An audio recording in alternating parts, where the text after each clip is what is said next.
Good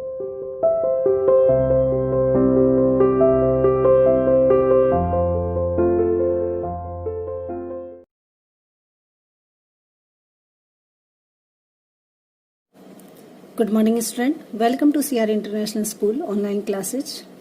बेटा, कल हमने आपका रीडर सेक्शन का पहलवान की ढोलक पाठ पढ़ा था। उसकी एक वीडियो आपकी कल गई है और आज जब हम पढ़ रहे हैं तब उसमें हमने कहाँ तक पढ़ा, पहले उस बात पे चर्चा कर लें। हमने पढ़ा था कि जो पहलवान है वो ढोलक बजाता है और उसका नाम है लुट्टन सिंह। लुट्टन सिंह पहलवान मतलब ऐसी महामारी में, जहाँ हैजा मलेरिया जैसी महामारी के बीच भी लोग तड़फ रहे थे, चिल्ला रहे थे, आहें भर रहे थे, एक दूसरे के दुख बांटने की कोशिश कर रहे थे, ऐसे में लुट्टन पहलवान भी ढोलक बजाकर उन लोगों की पीड़ा को कम करने का प्रयास करता है। यहाँ तक हमने पढ़ा था और मैंने आपका परिचय करा दिया था कि उसका पूरा नाम क्या है, लुट्टन सिंह पहलवान है। अब मैंने उसके बारे में बताया था कि वो अपने आप को क्या मानता था। वो अपने आप को ऑल इंडिया का पहलवान मानता था। यहाँ तक मैंने बताया। अब उससे कहानी आगे लेखक कहता है, लुट्टन पहलवान कहता था, किंतु उसके होल इंडिया की सीमा, अब यहाँ पर होल इंडिया का मतलब यानी ऑल इंडिया जानता है उसे, तो ऑल इंडिया का मतलब है सिर्फ जिले भर की सीमा के बराबर, यानी कि जिले भर के लोग सिर्फ लुट्टन पहलवान को जानते थे और जिले भर की सीमा में लुट्टन पहलवान की पहचान थी। उसी को ये मानता था लुट्टन पहलवान कि मुझे तो ऑल इंडिया में लोग जानते हैं। लेकिन कितने लोग जानते थे? सिर्फ जिले भर के लोग। जिले भर के लोग उसके नाम से अवश्य परिचित थे, बाकी उसे कोई नहीं जानता था। लेकिन वो जिले भर में जानकारी के कारण भी वो ये कहता था कि लोग मुझे ऑल इंडिया पहलवान के नाम से जानते हैं, या ऑल इंडिया में मैं फेमस पहलवान हूँ। लुट्टन के माता पिता, अब यहाँ पे जो पहरा आ रहा है वो लुट्टन की निजी जिंदगी के बारे में बता रहे हैं। लुट्टन के माता पिता उसे 9 वर्ष की उम्र में ही अनाथ बनाकर चल बसे थे, अर्थात उसके माँ बाप सिर्फ 9 वर्ष की उम्र में ही चले गए थे, मतलब मर गए थे। सौभाग्यवश शादी हो चुकी थी, यानी 9 वर्ष की उम्र में ही माता पिता जब उसे छोड़कर स्वर्ग सिधार गए, उससे पहले लुट्टन की शादी हो चुकी थी। अब यहाँ पर है कि उस समय बाल विवाह होते थे। इस प्रथा को यहाँ पर एक इनडायरेक्ट वे में दिखाया गया है कि उस समय 9 साल के बच्चे की शादी कर दी जाती थी। तो कहते सौभाग्यशाली मतलब सौभाग्यवश शादी हो चुकी थी। कहते भला हो कि उसकी शादी हो चुकी थी, वरना वह भी माँ बाप का अनुसरण करता, अर्थात वो भी माँ बाप की तरह शायद भगवान को प्यारा हो जाता, अर्थात अनाथ रहता और अनाथ रहने के कारण कोई पालन पोषण करता नहीं, और ऐसे में हो सकता है कि वो भी क्या है, स्वर्ग सिधार जाता। लेकिन विधवा सास ने, यानी कि जिससे उसकी शादी हुई थी, उसकी माँ जो थी, अर्थात पत्नी की जो माँ थी वो विधवा थी, अर्थात उसके ससुर नहीं थे। विधवा सास ने पाल पोस कर उसे बड़ा किया। अब ऐसे में क्या होता, रिश्तेदारी थी, तो रिश्तेदारी में सास ने उसे अपने पास बुला लिया और उसे बड़ा किया। बचपन में वो गाय चराता, धारो उष्ण दूध पीता, यानी धार का गर्म दूध, अर्थात जब आप गाय भैंस का जब दूध दूहते हैं, दूध निकालते हैं, तो थनों में से ही, अर्थात दूध दूहते समय ही दूध पीना। ठीक है। अब कई बार आपने गांव में देहात में देखा है, कुछ छोटे बच्चे होते हैं, कहते नहीं निकालते निकालते मेरे मुंह में धार डालो। ठीक है। तो वो जो धार थी, गर्म दूध की धार, वो जब पशुओं की निकाली जाती थी, मतलब गाय भैंस का जब दूध निकाला जाता था, तो वो मतलब उस गर्म दूध को ही पीता था, अर्थात ताजे दूध को पीता, और कसरत किया करता था। यानी ताजा दूध बड़ा अच्छा होता है और कसरत करने से क्या है, शरीर भरता भी है। तो यानी ताजा दूध पीता था, कच्चा दूध जिसे कहते हैं, और कसरत किया करता था। गांव के लोग उसकी सास को तरह तरह की तकलीफें दिया करते थे, यानी कि वो देख रहा था कि उसकी सास को लोग परेशान करते थे। अब लुट्टन ने देखा कि गांव के लोग जो हैं उसकी सास को किसी न किसी बात पर परेशान करते रहते हैं, तो लुट्टन के सिर पर कसरत करने की धुन लोगों से बदला लेने के लिए ही सवार हुई थी। यानी कि वो मन से नहीं चाहता था कि वो पहलवान बने, पहलवान बनने की प्रेरणा कहाँ से मिली? उससे प्रेरणा तब मिली जब उसके सास को लोग तरह तरह की परेशानी करके उसे परेशान करते थे और लुट्टन ने सोच लिया कि मुझे इन लोगों से बदला लेना है, अर्थात मैं अपनी सास को परेशान नहीं होने दूंगा। और इनसे बदला लेने की भावना ने उसे क्या बना दिया? पहलवान बना दिया। वरना वो पहलवान नहीं बनना चाहता था, सिर्फ बदला लेने की भावना, सास को परेशान देखकर या लोगों के द्वारा तकलीफ देने पर उसने बदला लेने के लिए पहलवानी करना शुरू कर लिया ताकि ताकतवर बन जाए और उनसे वो लड़ सके। नियमित कसरत ने, यानी कि लगातार जब उसने कसरत की तो किशोर अवस्था में ही उसके सीने बाहों को सुडौल और मांसल बना दिया। यानी जैसे जैसे वो युवा अवस्था की तरफ बढ़ा तो उसका सीना चौड़ा और बाहें जो है मजबूत और मांस से भरी हुई सॉलिड बॉडी उसकी बन गई। जवानी में जैसे ही उसने कदम रखा, यानी जैसे ही वो जवान हुआ, कदम रखते ही गांव का सबसे अच्छा पहलवान समझा जाने लगा। यानी इतना हष्ट पुष्ट और युवा शरीर उसका, तो कहते सबसे अच्छा पहलवान वो माना जाने लगा। लोग उससे डरने लगे, यानी कि वास्तव में लोग उससे डरने लगे। काफी अच्छी जो है उसने अपनी शारीरिक जो शक्ति बना ली थी, देखने में भी वैसे भी वो सुडौल था, ठीक है, ताकतवर था। लोग उसे देखकर डरने लगे और वह दोनों हाथों को, अब यहाँ पर देखिएगा मतलब पहलवान कैसे चलते हैं ये बताया गया है। कहते हैं वह दोनों हाथों को दोनों ओर जब फैलाकर चलता था, यानी कि जब चलते हैं पहलवान लोग, भारी भरकम जिसका शरीर होता है, कहते हैं दोनों ओर जब चलता, दोनों हाथों को जब फैलाकर चलता था तो 45 डिग्री की दूरी फैलाकर, जैसे कि मतलब आपने 45 एंगल डिग्री का जो कोण होता है उसकी दूरी फैलाकर चलता था। यानी हाथों को बिल्कुल अपने जांघों से सटाकर नहीं, थोड़ा सा दूर करके, ठीक है, थोड़ा सा चौड़े हाथ करके फैलाकर हाथों को पहलवान की भांति चलने लगा। यानी पहलवान तो अच्छा था ही, कहते पहलवानों की भांति उसकी चाल भी ऐसी थी। वह कुश्ती भी लड़ता था, यानी नाम का ही पहलवान नहीं था, कुश्ती भी लड़ा करता था। एक बार यानी कुश्ती लड़ता था तो आगे क्या हुआ? कहते एक बार दंगल देखने श्यामनगर मेला गया, ठीक है, यानी कि दंगल देखने, कुश्ती देखने के लिए, कुश्ती वो भी लड़ता था, इसलिए उसने सोचा कि क्यों ना मैं भी देखूं। श्यामनगर में होने वाले दंगल अर्थात कुश्ती को वो देखने, श्यामनगर में मेला लगा, उसमें कुश्ती हो रही थी तो उसे देखने के लिए वो भी कहाँ गया? श्यामनगर गया। पहलवानों की कुश्ती और दांव पेच देखकर उससे रहा नहीं गया। यानी जहां जहां वहां पहलवान लड़ रहे थे, कुश्ती के दांव पेच लड़ा रहे थे, क्योंकि वो भी पहलवान था और ऐसे में उसकी भुजाएं फड़क रही थी, वो भी चाहता था कि मैं भी लड़ लूं। आपने देखा होगा नाचने वाले का डीजे बज जाए तो पैर नहीं रुकता, गाने वाले का अगर धुन चल रही हो तो मन नहीं रुकता, ऐसे ही पहलवान का भी मन नहीं रुका। जवानी की मस्ती थी और ढोल की ललकार। अब ढोल तो उसका पहले से ही था। कहते जैसे उसने ढोल की आवाज सुनी, नगाड़ों की आवाज सुनी, कुश्ती में जब नगाड़े बजते हैं जोर जोर से तो तान सवार हो जाते हैं, धुन और उमंग और उत्साह आ जाता है। उसी तरह से कहते जवानी की मस्ती और ढोल की ललकारती हुई आवाज ने उसकी नसों में बिजली उत्पन्न कर दी, यानी कि रग रग में खून दौड़ने लगा और मन चाहता कि अभी मैं भी लड़ लूं, ठीक है, यानी कि उसमें क्या है, पहलवानी की जो खून था वो दौड़ने लगा।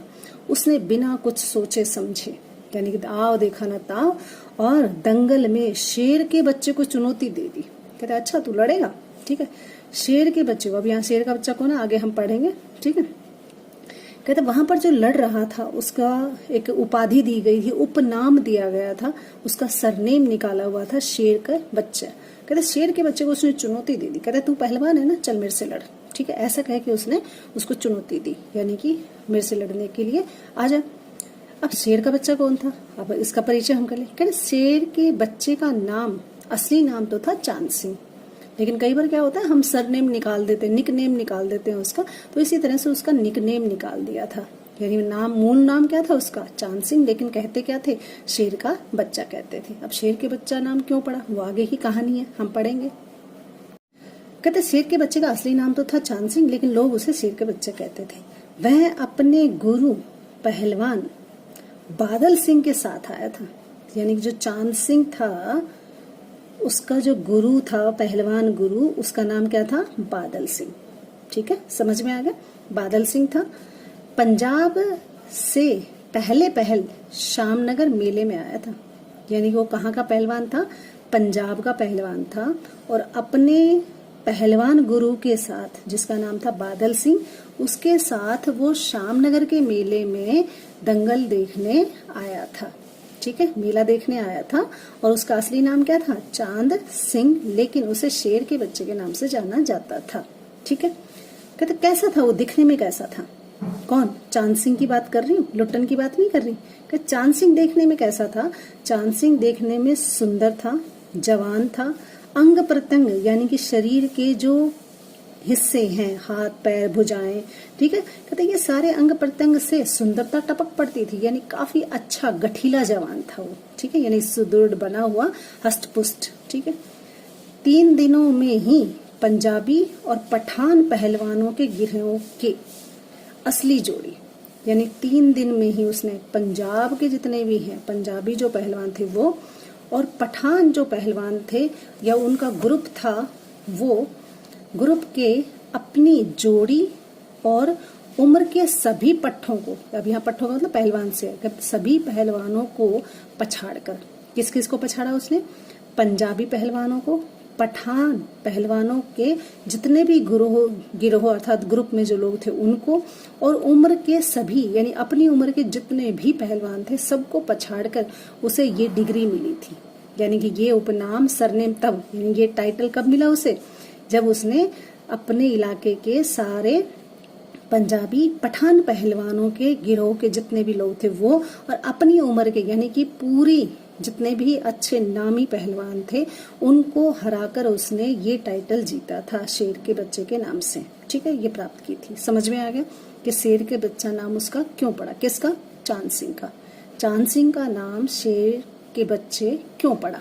ठीक है, आगे, इसलिए वह दंगल के मैदान में लंगोट पहनकर, एक अजीब किलकारी भरकर, छोटी सी दुलक्की लगाया करता है, यानी कि मतलब सिर झुकाकर पलट्टी मार लेना।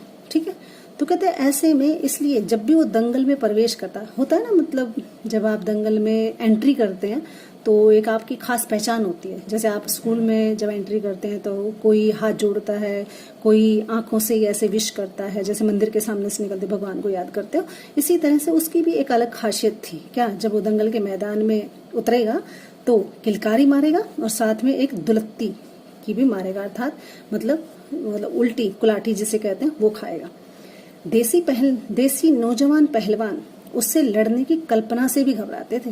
यानी वो इतना फुर्तीला, इतना गठीला, सुंदर, और ये सारे लोगों को हराने के बाद सब में इतना डर बैठ गया था कि जो देसी पहलवान थे वो उससे मतलब लड़ने के लिए कतराने लगे, यानी कि उसका मुकाबला नहीं कर सकते थे। अपने टाइटल को सत्य प्रमाणित करने के लिए, यानी टाइटल क्या था? शेर का बच्चा। अब शेर का बच्चा कैसा होता है? जैसे शेर दहाड़ता है ना, ऐसे ही शेर का बच्चा भी दहाड़ता है।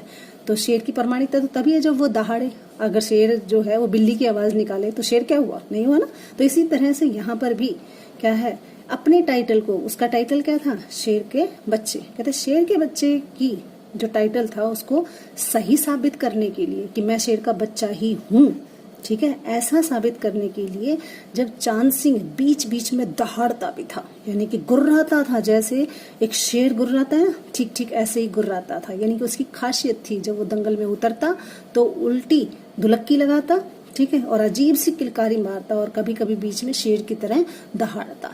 ये क्यों करता था? क्योंकि उसका नाम क्या रख दिया था सबने? शेर का बच्चा रख दिया था। ठीक है, यहाँ तक समझ में आ गया। आगे चलते हैं।